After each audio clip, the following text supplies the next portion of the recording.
There's been a series of terrorist attacks against major buildings in the United States.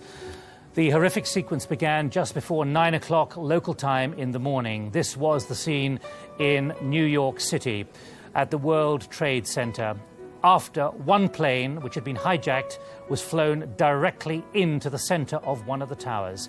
Two planes ultimately crashed into the Twin Towers of the World Trade Center, causing both buildings to collapse within... I'm Nik Gowing, formerly a main presenter on the international channel of the BBC World News. And one of the days one cannot forget, I can't forget, is 9/11 in 2001, when the planes hit the towers in Manhattan in New York City and also hit the Pentagon in Washington, D.C. And another plane came down in the fields of Pennsylvania when the terror pilots were overcome by passengers, but they couldn't save the plane. But they saved the plane being used as a bomb against another target, probably Capitol Hill in Washington or even the White House in Washington as well. But this was an unthinkable, except probably we now know from the 9/11 Commission that it was an unthinkable which should have been thought about. And when you look back on it, there was enough evidence to point to the fact that the pilots were training at pilot schools in places like Texas.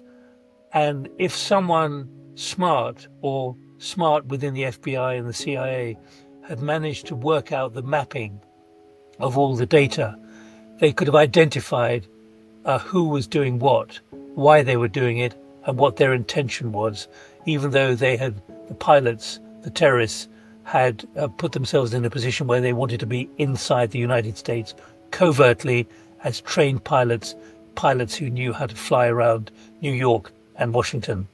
The United States, the FBI and its international partners are already trying to work out who could be capable of planning attacks on this scale. Very few groups are thought to have the capability needed, and the Saudi rebel Osama bin Laden is one. He's currently in Afghanistan, where the ruling Taliban claimed today he was not capable of an attack of this size. But according to Islamic Jihad, the attacks are a consequence of United States policy in the Middle East. Unthinkable, unpalatable, but for me the day began, or the whole process began, when I was on the number 72 bus going from my home in West London towards the BBC Television Centre, which is where the BBC had at that stage its newsroom. And I was going through Shepherd's Bush, which is just south, and I got a call on my mobile phone. Where are you? Get in here quickly. There's a disaster unfolding in New York City. Now, I can't tell you what was happening at that time because I was sitting on the bus. But it was one of those moments when it was about getting in there fast. No script, nothing to read from, just watching the images. And I think, like a lot of my colleagues, I pride myself on being able to interpret what is happening from images, a bit like an intelligence officer, a bit like a policeman. This is what's happening and this is what's going to happen next. So I found myself within a short time on air, watching the images coming in. So these are the pictures now. It's Nik Gowing replacing Nisha Pillay, and you can see still the plumes of smoke. We do have news that a car bomb has exploded outside the State Department. Most offices of state in Washington have now been evacuated. The Pentagon is now very much subject to a major fire and emergency alert. There you have pictures in downtown New York. In the area, I think, from what I can see, near the World Trade Center, one of the towers has collapsed. Both towers have now collapsed. We gather this is within about an hour and a half of the towers being hit by a hijacked plane, which has been confirmed. And I had to say on several occasions, what you're watching is not a movie. This is actually happening in New York City at this very moment. I think at that stage, one of the towers was already well ablaze with terrible pictures of people jumping out. The BBC has a very clear rule, which is we don't show the point of death for anyone. Now, I don't know how that was managed back in the newsroom, but obviously it was very difficult because people were there was a disaster going on and people were jumping to their death, even though they weren't sure they would be, but they obviously did. Let's go to another witness of the World Trade Center attack, and he said he saw people jumping from the building. And we looked out at it, all of a sudden, boom, it seemed like it wasn't even real. And we came running over here closer to the place, and all of a sudden we saw the other explosion. I don't know. That's all I saw. I saw a couple of people jumping out of the other building. I've seen 2 or 3 people jump out of the building. And this went on for hour after hour. And then, of course, we had the second tower being hit by a second plane. And the same thing started happening again.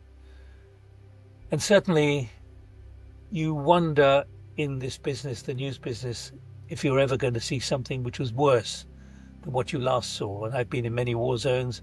I've been in many revolutions and seen things which I prefer not to talk about. But this was one of those moments when you said, I can't believe what is happening. And you had to reflect, I had to reflect that on air with my colleagues. Both of the 110-story World Trade Center towers have collapsed. Tens of thousands of people work in those buildings.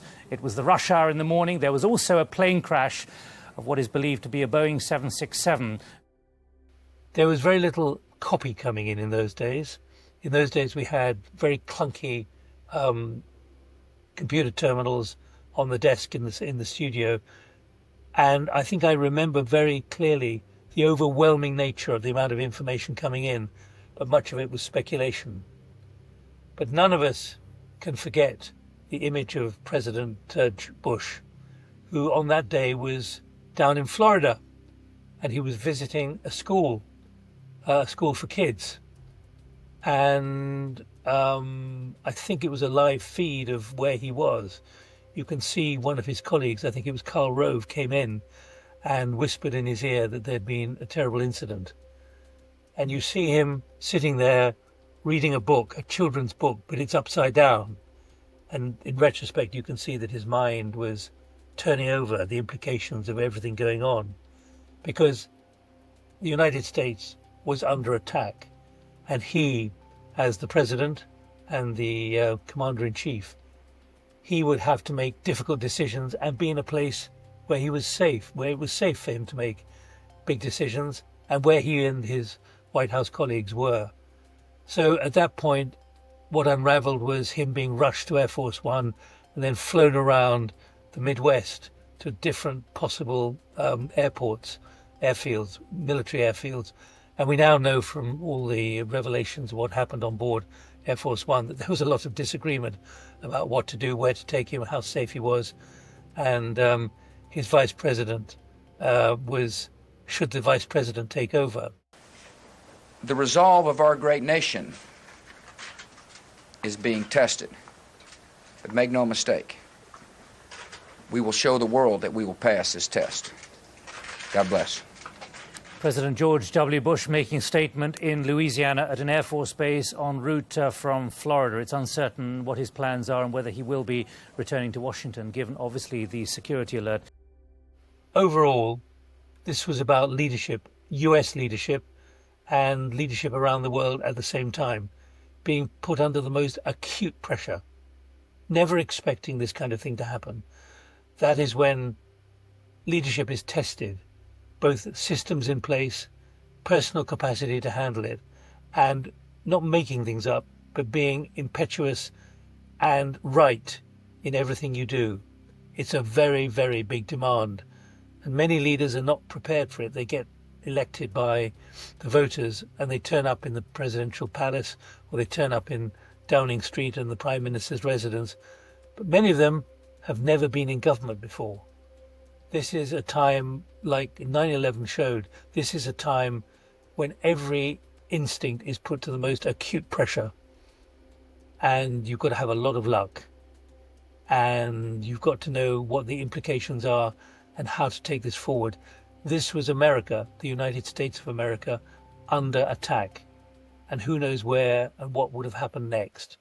And what we're seeing in this image alongside me is really this moonscape image in New York City, extraordinary, almost as if an atomic bomb has hit the place from the dust and the rubble and everything else. Let's now join Jamie Rubin, who... So those are my memories of an unfolding drama, and it went on for an enormous length of time, involving all my colleagues in the newsroom, all my colleagues in Washington and New York City. And I suppose people remember me a bit like for Princess Diana because I was on air at the time. But it was by luck, good judgment, or fortune that I was there, as opposed to someone telling me that you're on the roster, you'll be there when this happens. Before he left for the United States. Now, for any of you who are just joining us and haven't heard the news, there has been an extraordinary, catastrophic sequence of horrific events involving 4 aircraft over New York City and Pennsylvania and Washington, D.C.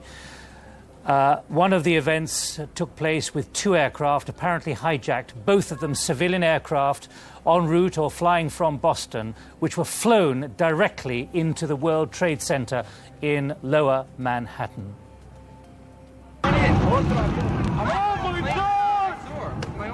There you can see the second fireball in the second tower. On the right is the first tower, already ablaze after the first aircraft had flown into it. Those 2 aircraft set fire to the building with civilian passengers on board who'd boarded for a normal, regular, routine internal flight. Within 2 hours, both towers had collapsed. Well, let me make clear which airlines we're talking about. American Airlines says it has lost 2 planes.